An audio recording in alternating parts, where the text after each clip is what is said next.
What's up, YouTube? It's the Stefano Turtle here, and today I'm coming at you guys with a ban list prediction video for the January 2019 ban list. We are supposedly supposed to get an update no sooner than tomorrow, which could mean either we get it tomorrow or we get it within the following month. Knowing how Konami does things, and seeing as Savage Strike's preview was this weekend, it will probably be around YCS Chicago when we do get our ban list, which will be around February. But without any ado, we're getting on to cards that I feel deserve to be on the ban list and what exactly needs to be hit. So, of course, the first card you see here is Soul Charge. This card helps too many decks spam out Link monsters or do too many broken plays. So it would be great to get this card out of the game. It is a monster reborn for 5, and yes, well, you essentially pay 5,000 life points. Decks like Rongo Binyad, Turbo, Slash Draw, FTK utilize this way too much and just needs to be done with.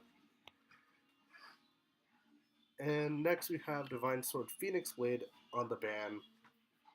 Divine Sword Phoenix Blade is something that is repeatedly looped using Isolde and the Nightmares. This card should be banned rather than hitting it to 1 because people only play one copy of it. Banning it outright would straight up shut down several combo decks and would actually be just really useful to play or make it easier to play around.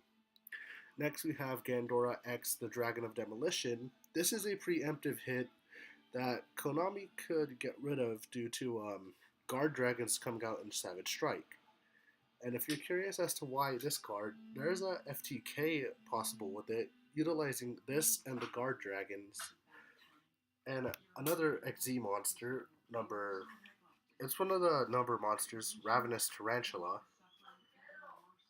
But essentially, you're summoning a bunch of big monsters, tributing this and burning your opponent to death. And Konami isn't the biggest fan of FTKs, so I'm saying get rid of this right now so we don't have to deal with it in the future. Next card is Topologic Gumblar Dragon. This card is just straight up not fair at all. Being able to loop 6 cards out of your opponent's hand, making them start with nothing, is just unfair. Shouldn't be allowed in the game, so yeah, let's just get it out. Summon Sorceress, well, I do love this card personally. It spams it allows you to just get any card from your deck. So that is not fair, especially with new support for decks like Orcus coming out and the Guard Dragons and everything. It just wouldn't be good to have in the game. Sorry for my family in the background. Also, final card I think should get banned is number 86, Heroic Champion Rongo Minyad. This card is just way too easy to summon nowadays with the help of number 75, Bamboozling Gossip Shadow, and is just too easy to activate the effects, and also making your opponent unable to play Yu-Gi-Oh! Just isn't fair. Making them unable to summon, making it unable to be affected by card effects, and destroying all cards your opponent controls is just even worse. So yeah, let's just get rid of that. Next, we're going on to our limited cards. Limiteds, we have quite a few, and these ones just wouldn't show, but I'll just get to them when we get to them. First off, Danger. This is something I feel needs to be addressed in some form or manner, and I know we're getting new support for them. Don't get on to me about this. But I'm saying hit the 3 most problematically splashed dangers. In this term, we're talking about Nessie, Tsuchinoko, and Jackalope. These 3 are played more specifically due to the fact that they allow more consistency to several decks. Well, there are going to be people who are like, why these cards are specific? I just explained. But you see these cards mainly splashed in decks like Burning Abyss and just several others. It's stupid, and cards this degenerate shouldn't be allowed like that. And I wasn't gonna put all of them on here. I chose the three most problematic. Next, we have Brilliant Fusion to 1. This card, along with the next three, Fairy Tale Snow and Gold Sarcophagus, hit two problematic decks. One not as problematic, the other one very problematic.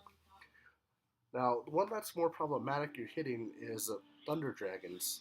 The reason so is because Thunder Dragons will use this to send Gemini Amber and Fairy Tale Snow to grave. In return, you can use Snow to banish 7, getting you several effects off, so Snow hit to 1 would actually hinder the deck quite a bit, along with Brilliant Fusion lowering the consistency, along with Gold Sarcophagus. And Gold Sarcophagus, I'm saying do what they did in the OCG and just limit it to 1. This card is way too easy to get cards that are banished. And of course, Thunder Dragon wants that to happen, so just stop that there. Make it a one of so they can't abuse it as much. Next, we have Ultrageist Multifaker. This card is just way too annoying to deal with when it comes to Ultrageist. Being able to loop it back with personal spoofing to your hand or an Ultrageist, activate a trap, and then special summon it, summon something like Silquitus or Conquery, use Silquitus to bounce a card you control and your opponent. This just shouldn't be something that exists, yet unfortunately it does. So I say hinder the deck by limiting this card to 1. While yes, they can still loop it with spoofing, it does make it searchability a bit less. And next, hitting on the Slash Draw FDK, Slash Draw. Limit this card to 1, because this deck, well, isn't the biggest one you see in the meta, it is one of the most consistent FDKs still. And Slash Draw is just something you don't want to deal with that much, so just limit it out to 1 and you got rid of the problem.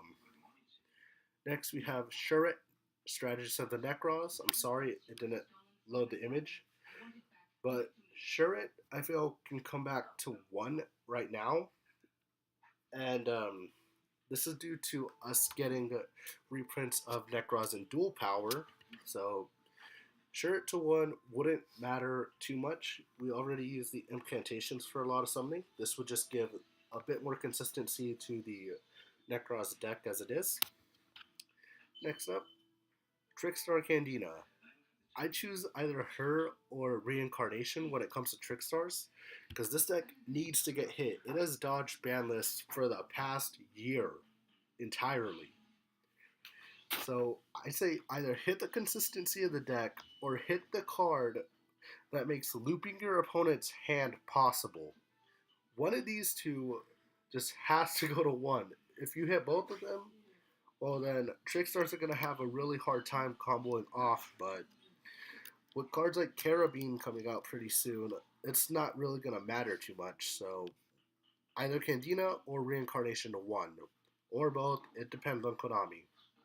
Sky Strikers is another deck that has had one hit on the list, but has been out since April and has still been dominating the meta. So I say limit Kagari. This one would probably be one of the most effective hits to wind down the deck's power a bit. And yes, I'm aware there are ways to recycle it. Mainly, let me search up the card.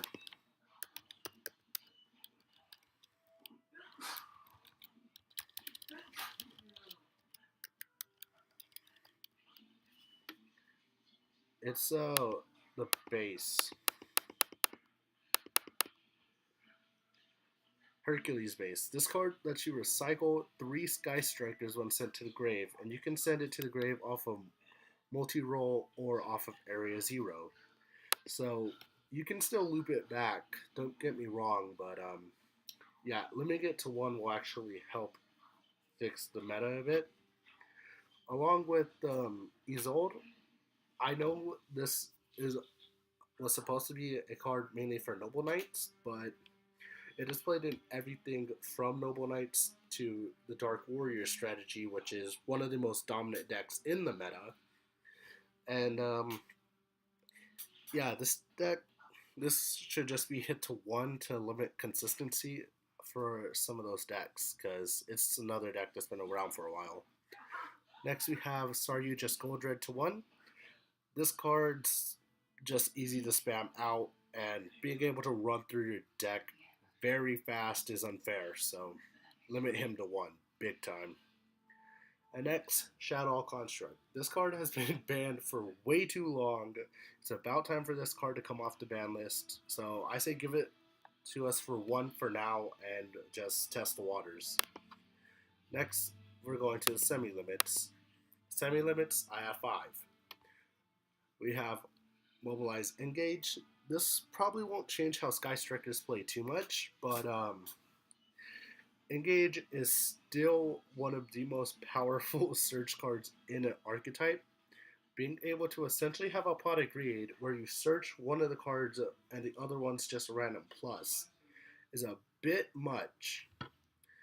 Next, I say semi-limit personal spoofing. Do what they did in the OCG and just hit Altergeist with some of its more powerful cards. This does limit consistency to the deck, I am aware, but with Pot of Indulgence coming out and you not really utilizing the extra deck, it's not really going to hinder it too much, because you'll be able to banish your extra deck, see this card turn 1 most likely, and then be able to still go off with your plays. Next we have 2 Necros of Brio and 2 Necros of Unicorn.